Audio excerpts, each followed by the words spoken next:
All right. I haven't done one of these in a hot minute, but we're going to be trying to do a new ramble blog, mostly based on uh, looking over surge tricks, which is something I did before. However, we're going to be doing it a second time now to improve on it, given that a lot of stuff has changed over the course of many years. I'm going to get rid of my red dot here. So first things first. For those of you who don't know, I'm Matt Carmack. I'm currently on the RC. I play EOD as one of my two main armies, the other being Ratkin, but today we're going to be looking at specifically how to use Surge and the many different ways that you can use it to just get the most out of specifically EOD, but this is true of basically any army that has access to Surge. So most of these tricks will hold over as long as they've got the same specialties, so shooting versus melee versus being on a smaller base versus a bigger base. One thing I forgot is to put a caster out, because otherwise how you cast in Surge. There we go. Add a priest. Cool, so for those of you who don't know, we're on Universal Battle. That's the software we're using. That way it's easy for everyone to see what's going on. So first things first, looking at Surge, we've got a number of different units here. We've got a lot of terrain that we can use. But we're going to start just with assessing situations and when to use Surge within them. So I don't have a full army on display here because I just want to focus on something a little bit more small. But let's start with some basics. So first things first, I suspect that new players will see Surge as a trick when you're just looking at the rules and you're not really experienced with the game, or you don't have someone experienced to show you the nifty tricks of Surge. I would suspect that most new players see it and they're like, cool, this is a thing that allows you to push units forward, and that's true. So you can use Surge just to get a little bit of extra movement out of units. One of the most common ways that I use this is when you're starting units and moving them forward. You're going to have some things in EOD that are slower. Let me get a unit of skeletons out here for example. Got a unit of skeletons, right? That would be good. There we go. The mummies, same thing. So let's say that we've moved up with our chariots to this hill, and we want to have the mummies keep up with them, but they are slower. We're going to lock the axes here, so we're getting these nice, smooth. There we go. So one thing you can do is you don't want Surge to overshoot your units. So you want them to be able to move forward a certain distance. And one of the downsides of Surge when used strictly as a movement tool, meaning you're just trying to move forward, you're not trying to get any crazy charges, you're just trying to get closer, is that, let's say that I cast Surge with this Cursed High Priest on these mummies, who are back here, and I want them to be even-ish with the chariots, not necessarily exactly in line with the chariots, but just in the general vicinity, behind this hill, most critically. Because if I go onto the hill, suddenly we're opening ourselves up to all these charges, and that becomes problematic. So if I cast Surge, on average I should get 4 successes with a Cursed High Priest throwing 8 dice. That should be 4 that are 4 plus. Theoretically, we're going 4 inches forward. But this is a dice game, and random variance is a thing, so there are chances that I'll go less, which that's not super problematic because we weren't going to go further than our base move of 5 anyway, so going less than, basically less than those 4 inches shouldn't screw us. But if we go more than that, we could end up on this hill, and that's a problem, as we just illustrated. So one of the simplest tricks, if you want to get a little bit of extra speed boost, this is useful sometimes in early turns of games, just to get a little bit of positioning, is when you are preparing for a Surge, if you angle the unit just a smidge so that it taps your unit on the corner, you can Surge forward safely, and then you'll bump your unit in the corner. Even if you overshoot, this will stop your unit dead in its tracks, so you're not accidentally surging onto this hill in this case. Does mean that you're a little congested, so you want to be careful with this, because it means you're going to be limited on your following turn with what pivots you can take. So you might have to do things like sideways shuffle, but especially early game when you're just trying to get a little bit of board control, this is okay. This is not something that is necessarily bad. Definitely situational, though. So that's Surge just used as a movement tool, which is probably its most basic function. The follow-up is surging into units. So I'm going to start really basic here. We're going to do, what if an enemy just gives you it? Like, just lets you have whatever you want. So some people may see this as, okay, they're within charge range, you just charge, right? This unit in this position isn't going to be able to do any fun surge tricks in the flank. This one is probably in the flank to begin with, so it doesn't matter. So we'll start in the front. So this unit currently is in the front of these Corsairs, these Fleet Wardens more specifically.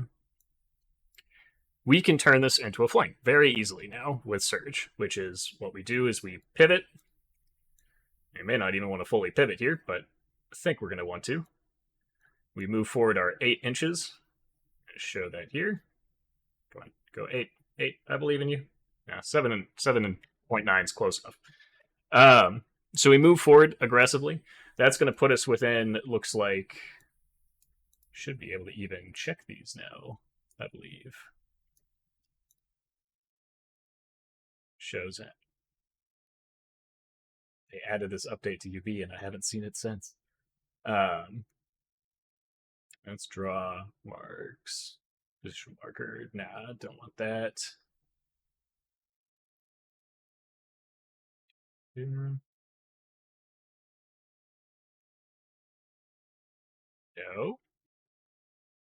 Oh, I won't worry about it too much. Point is, it's in the flank. So this angled straight forward, when it connects with the enemy unit, is going to... there we go. It's just hover over and wait for it to appear. This is currently 2.63. I would prefer a measurement directly to this point of impact here, as opposed to the distance between the two units. You basically want it to be angled as close as you possibly can when you start your initial pivot. So I'm cheating a little bit here to showcase, but you want it as close to that corner as possible without actually touching the corner in most instances. That's going to depend, and I'll show you the differences between what hitting the corner versus not hitting the corner does. But for right now, the easiest way is just aim for the side of the unit anyway, because regardless of anything else with Surge, if we connect with the side of the enemy unit... So actually, I'm going to back that up a second. We're just going to go full on, make it very clear, we're touching the side of the unit. So if we touch the side of the unit, it does not matter if you started in the front. It does not matter where your unit started. If you are able to surge on the side of a unit, you pick up your guy, pick up in place, shuffle to final position, and bam, you have now created a flank charge where before there was none. This is a huge significant advantage of Surge, probably the biggest thing that Surge does. It is a massive tool to get units that are generally lower stats across the board with a very limited number of exceptions to perform way better than they should. So in this case, we've got a Trooper Rev Cav that goes from 8 attacks to 16 in the flank. That may not kill this unit on its own, but it's definitely going to hurt a lot more than if it was just a front charge. Especially because this unit has phalanx versus these Rev Cav. They would have normally been taking a hindered charge, and they would have been at losing all their Thunderous. Now they're getting none of those penalties, and they're getting double attacks.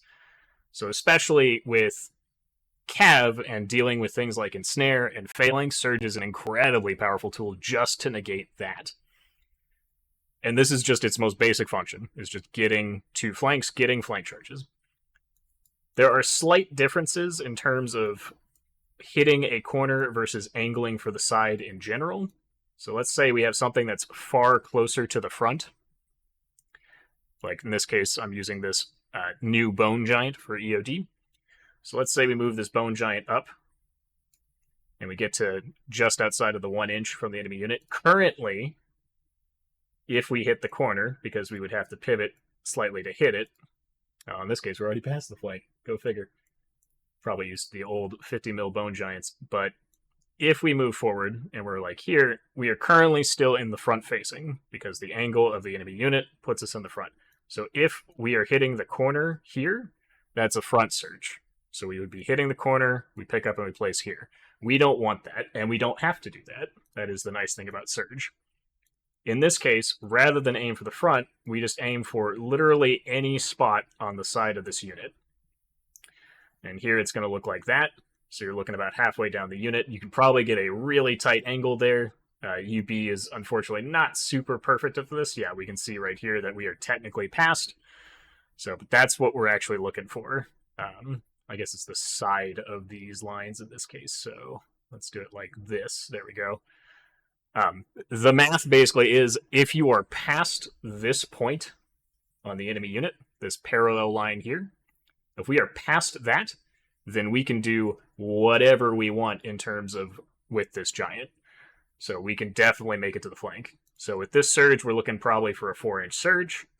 We surge 4 inches, we hit the side, we pick up, not that unit, pick up the giant, place in final position, shuffle to final position. Bam.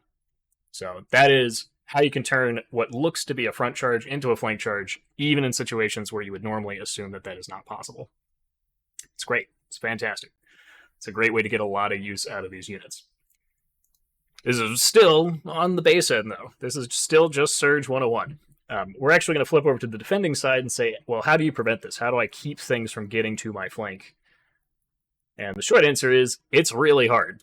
There are going to be situations where you can't do that. One of the easiest ways is just to have 2 units parallel to each other and make that clear to your opponent that they're parallel so that these sides and frontages are the same, because if they're tilted even slightly, then this can suddenly turn into a surge flank like that with a little bit of good angling. So now we're outside of the inch here. We're still currently, this one looks like we're good enough that we're probably going to hit the front, so the angle's not sharp enough. But we could turn it to where this becomes a flank, and bam, suddenly we're getting past this unit, we're hitting the side there, and we're picking up and placing, and we're in the flank. So you would be surprised how many situations that you think you're safe from Surge, the Surge player can find a way. The safest route, so if you're ever concerned and you ever want to be extra safe, this is the way to do it. So you make yourself perfectly parallel and flat. This unit cannot fit between these units, period. So it doesn't matter if they were able to connect there, they just can't fit. And that makes you safe from Surge. What it doesn't make you safe from is things double charging the front of your units, which usually the goal when you're angling units in certain ways is to prevent double charges, multi-charges. So in the case where usually, let's say we had this unit at an angle, I can only fit the one chariot regiment. I'm not going to be able to bring this bone giant in with it. But because you're now forced to angle like this, now I can. Now this chariot unit can suddenly be here, shift to the final position, and the giant can fit here.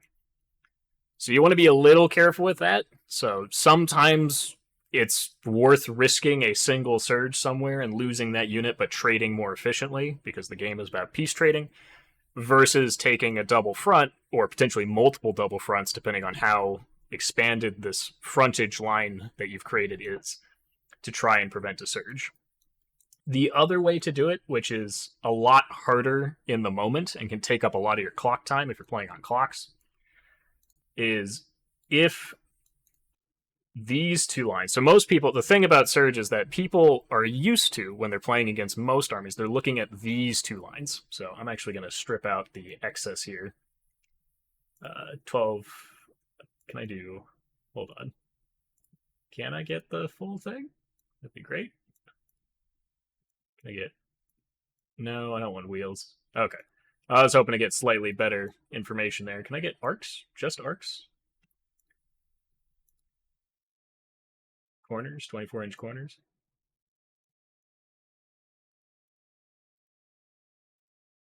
There we go.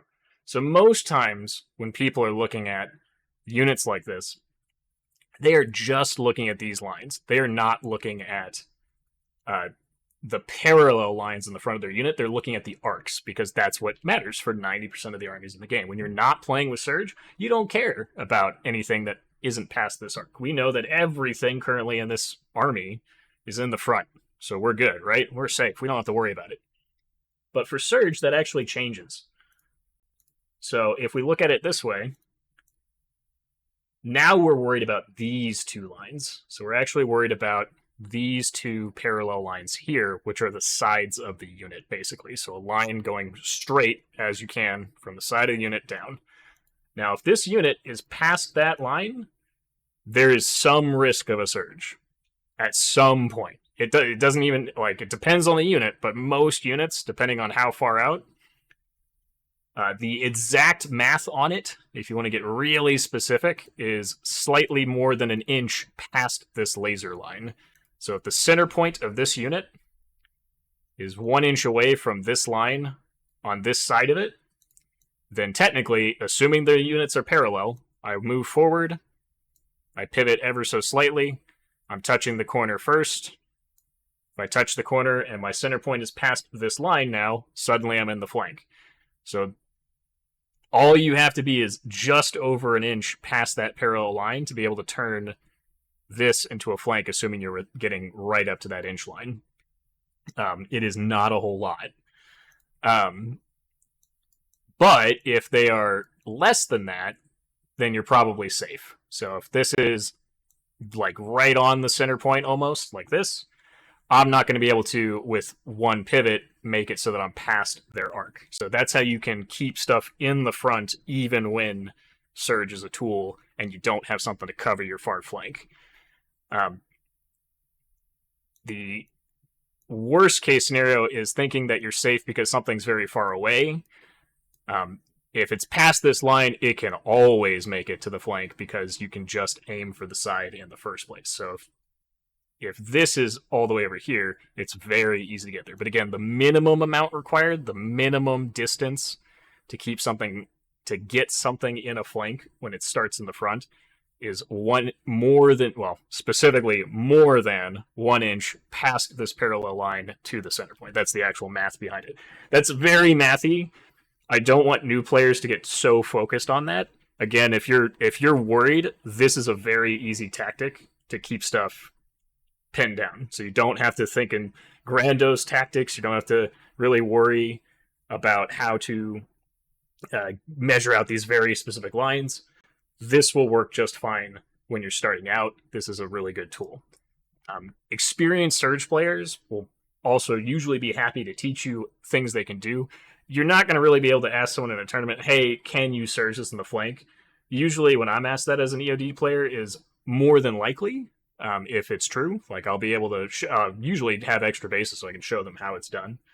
But if they ask you, how can I position it to where you can't do that? That's a really hard question to answer because a lot of times the answer is there's no way you can position it to prevent a surge from something. So it's just going to be a repetition thing, get practice. But anyway, that's a very brief interlude to talk about defending against Surge. Now we're going to go into some more tricks that you can do with Surge that aren't quite as front-loaded. So we're going to take these two units and we're going to shift them back behind this hill. So in most cases, let's say that we are assuming this is a height 3 hill, so that cavalry cannot see over it. In most cases, these two units are safe, we assume, because they are behind the hill, so we cannot see them, so we cannot charge. We cannot declare a charge with this unit of chariots to the front of either of these units because we cannot see them. They are behind the hill. However, Surge can effectively allow us to, for lack of a better term, legally cheat, which is to say that we can just move this unit on top of the hill, 8 inches, and now we can surge off of the hill into either unit and complete our charge. In this case, it looks like it hits this one ever so slightly first. I'm not sure how that turned into a pivot, but we would do this. We'd slide over. We're in connect. If this were not a spear unit, we'd be getting the additional hill bonus because we started our charge on the hill before we surged off of it. So you don't have to fully clear a hill to get the bonus for charging off of it. I think a lot of people mistake that. You just have to charge something that is not also on the hill. So in this case, we started on the hill. We charged something that was not on the hill. If this didn't have phalanx, we would be getting a nice, sweet little extra bonus of Thunderous 3 coming off that hill, plus all the chariot attacks, plus brutal. Can sometimes pick up a unit surprisingly, and it's even better when you're doing stuff like this, where, oh, I didn't see that to begin with, but then on top of that, now it's a coming off the hill with a surge flank in addition to that, that is usually going to be a dead unit. So using Surge to effectively navigate around line of sight obstacles, you can do this also with a forest. So let's say you start here and the enemy has a unit here, again, normally safe from line of sight. So this unit cannot draw a line that goes from here to here without it touching this forest, specifically from the center point. It's trying to measure from the corner, but from the center point to this unit, you're not going to be able to see it because the forest is very tall and this monster's not taller than the forest in most cases. But now I can walk into the forest. I'll be hindered, but then I can surge out of the forest and get a nice juicy flank. So another trick you can do to effectively navigate around the usual obstacles that other enemies flank, or other enemies have to deal with. You can do a similar thing where you start in a forest and effectively move out and then surge, which also allows you to ignore the penalties for starting in a forest because you started your charge outside of the forest. You moved out of the forest and then you surge, which counts as the charge at that point. Effectively, you get a double move. So Surge is a tool that allows you to get 2 moves out of 1 unit, and the second one is the one that matters. The first one is just a positional tool to get it ready. So this allows you to do a lot of things around terrain to effectively negate terrain entirely, which especially in an army like EOD, where most of your stuff hits on 4s and 5s, you've got a couple units that hit on 3s, but all of those things don't like hitting terrain. And this is a massive help in effectively negating some of those obstacles. But you pay for it, because Surge is usually put on expensive casters that you have to pay additional points to effectively get. So you're paying usually anywhere from, at the cheap end, I think the cheapest Surge caster in Empire of Dust is 65 points for a Rev Champion with Surge. Could be off on that by 5 or 10 points, but 65 points to get Surge, and that Surge is 5. Versus a couple extra points to get a Cursed High Priest with 8, or the Monolith at 120. So you have some options there, but you do have to pay for something to get this benefit, and you're limited on what units can go. You're not always going to have these opportunities. It's definitely not something that I think EOD players or Undead players should play with the expectation that these things are always going to occur in the course of a game. But it's a toolbox, right? It's sometimes this opportunity will pop up and I can pull my tool out of the box and get this unit to do what I need it to do. So it gives you a lot of flexibility with units that are normally fairly bland and just kind of base. Flipping over to some older tactics that I still think are useful, but not as relevant in the current meta. Current meta being 2023 end of the year, so we're going into 2024. But they are still things that are nice little tricks you can pull. This is more specific for shooting EOD, Ice Elementals, and Northern Alliance, a couple of other units spread out throughout the game. But one thing you can do is similar to the line of sight things that we just described with melee units, is you can do very similar tactics with shooting units. I can walk this unit just up to the forest, and then I can surge it into the forest. Or more accurately, what you want to do is just surge it into the forest without ever moving the unit. You specifically want to issue a halt order in the movement phase, because when you declare shots, since you did not move into this forest, effectively, you do not take the penalty for moving into terrain. You effectively started in the terrain, at least how the rules work. So you can shoot out of the forest without penalties. You can also shoot without movement penalties because you did not move in the movement phase. So because of that, you can both move into terrain with impunity, ignoring the terrain, and you can ignore the movement penalty for moving and shooting. So you can get a lot of extra oomph out of shooting units by just pushing them around a little bit with Surge. In addition, the follow-up to that is you can do things like shoot and then surge. So you could surge in this forest, shoot the unit here, outside of the forest, with impunity, doing a decent amount of damage, and then surge to charge them. And while that would remove the nerve check they would have to take, you can effectively double tap units with a single unit to do a lot of damage in one turn, potentially. Obviously a little bit expensive. The shooting units that have this are not particularly great in melee, and Slave Guardian Archers are probably the best one available. So those are still going to be hitting on 5s coming out of a forest, but it's definitely better than nothing. So it's a pretty good little bit of push, a little bit of extra oomph out of a shooting unit. And again, you're ignoring terrain, which is great. We love that. Other than that, I'm trying to think of any other nifty surge tricks off the top of my head. There's a lot of smaller ones, so we'll actually do a couple different ones. One of the older ones, which is less popular now due to the changes in withdraw, but still relevant, is the back up and shuffle. So let's say we were in a situation like this, where this giant is just not able to get into this unit, but we really want this giant to get into this unit. That's more important than the countercharge from these chariots. We can withdraw. We can sideways shuffle 4 inches, because we're speed 8. That gives us plenty of room to charge this giant in, so we just go straight forward and charge.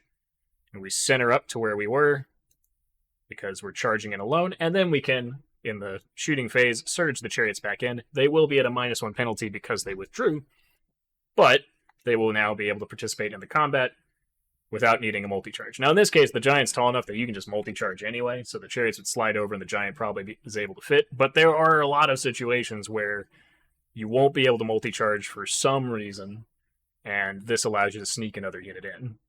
So, always keep in mind that you can effectively withdraw, sidestep, surge, get back into combat. Gives you a lot of options when it comes to. More commonly, in fact, let me actually change how this works to give a better example of why this would be relevant. Let's say the giant is here, and we want that juicy, juicy surge flank that we all know and love. We can withdraw the chariots, sidestep 8 inches, giving us plenty of room to now reach the flank, whereas before we were blocking it off. So, because otherwise the multi-charge is going to the front, this allows us to hit the flank, and then we can surge the chariots back in, and they'll shuffle over to their final position after the giant's completed his surge. Looking for the undo button on the wrong screen. There we go. Giant goes in first with the surge, hits, moves to final position. We surge the chariots back in. They go back to final position. A bit a little sloppy on the moment here, but that's mostly just to showcase stuff without taking more than 40 minutes. So, obviously it matters if you're using the withdrawal rule or not. Usually that's something more common in the US versus the UK. I believe Australia is still using it as well, but that's another trick you can use. So, the other big one, which less common these days as well, but still relevant, is remembering that you can just leave combat when you need to. So the more common use of this is if something is like this, and there's a lot of space between units, which, as a defending player, don't do this. Don't leave a lot of space between your units. If there is 5 inches of clearance here, basically, then this giant can just pivot, walk forward. It's outside of an inch of everything. Surge, bam, now we're in the flank. And we can just not fight this unit and let someone else deal with it, basically. In fact, we may not even need to let someone else deal with it, because even in this really quick example, we're probably outside the arc. Yep. So, always be really cautious that surgible units can effectively also, which, in fact, I'm just going to back up a bit. Surgible units are effectively a threat to 180 degrees of the things around them, as opposed to just the front arc. And in fact, surge threat is almost something that I could add to a redo of the threat video, basically. But normally, the threat range of a unit is its charge range. So in this case, we're looking at 16 inches. That's right about here. Anything within 16 inches in this front arc is what we're providing threat, meaning that if you come within that, these chariots could charge you, right? It is an option. They may not do it, but they could, and you have to take that into consideration when you're moving your units within that range, right? So now they're within range, we got to be considerate of the possibility that I could be charged. With Surge, that arc stays the same in the front, so it's still true that this 16-inch bubble in the front, or not bubble rather, but arc in the front is still the extent of our forward threat for the most part. You can technically do more than that. There's another trick I'll show in a little bit, but the big thing is that usually, if you manage to sneak past this arc, you're safe against any normal unit. But with Surge, the reality is that you can move, in this case, 8 inches, so fast surging units are definitely the scariest of them because they have the most sideways threat. With a single 90-degree pivot, we can threaten anything on this side with a surge. So it's 8 plus whatever surge you can bring to the table, divided by 2 is usually the threat radius. So in this case, let's say I had just the monolith, you effectively have 12 inches of charge out of your side arcs. So looking here, if we go 1, 2, 3, 4, 5, 6, 7, 8, 9, 10, 11, 12, this dragon, assuming it is positioned here, is in threat of being surged by these chariots. That is something that a lot of people, I think, don't realize sometimes, is you have a lot of flexible sideways threat that other armies just don't have. So it's another thing that you want to take advantage of. And in fact, technically, though, to a much lesser degree, you even have that in straight reverse. A nimble unit will have that the most because it can do a double pivot and walk. So it's just the same equation that we just did, 8 inches plus the average surge. But in this case, if it doesn't have nimble, it's going to be a lot shorter. It's going to basically be things that are right behind it. But it does mean that dragons or other smaller flying monsters don't want to do things like this, where they walk forward and pivot 90, because you can just turn around and hit them. So you actually have a decent amount of flyer protection just built into the fact that you can just move in whatever direction you want. Definitely a good tool there to prevent flyers from getting in, to prevent fast flanking units from getting around you. It's a really good tool. It's a really good tool for denial. And yeah, it presents a lot of threat that your opponent has to constantly think about and deal with. Furthermore, this is not as popular a tactic. It's not something I usually recommend players aim to do. It's more of I like to call it a meme style of play. You can do it, and it can be effective in some cases, but it's not usually good, which is what I call shotgunning. Oh, excuse me. Actually going to create one more unit to emphasize this. So usually this is done with one big horde type unit.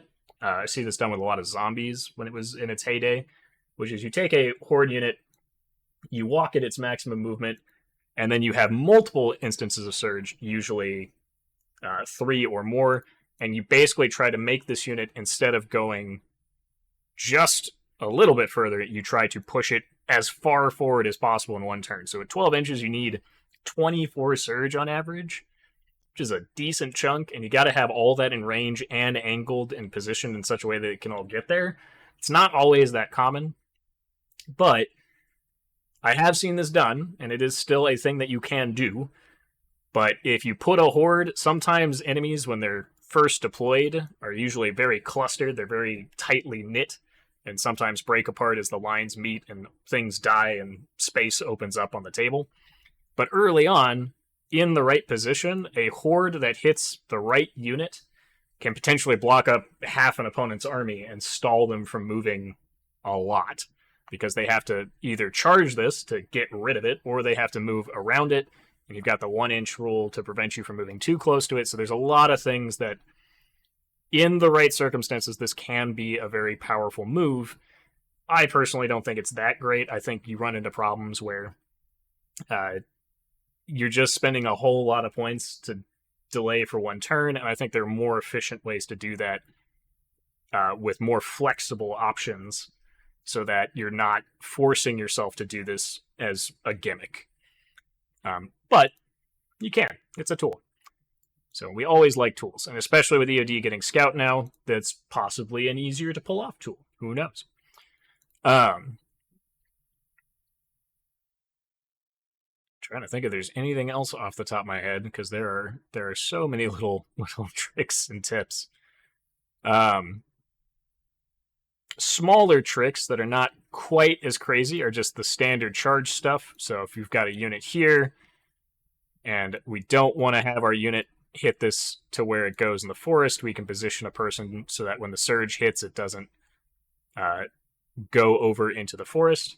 That's less of a surge trick and more of just a general charge trick, but the same applies to surge. So positioning your thing so that when the surge unit connects and finally positions. So in this case, let's say we're not trying to get a flank charge, which we should. We should be able to get a flank charge here, but let's just say, for example, that we aren't able to for whatever reason. We're too far back. We're not at the right angle. We were facing like this, so we can't get to the flank. So instead, we just want a front charge that's not hindered. This giant would obviously not be hindered because it's a giant, but for the sake of example, we walk forward, we surge, we hit, we complete the front charge, we slide over. So, and we're not touching the forest, so we're okay there.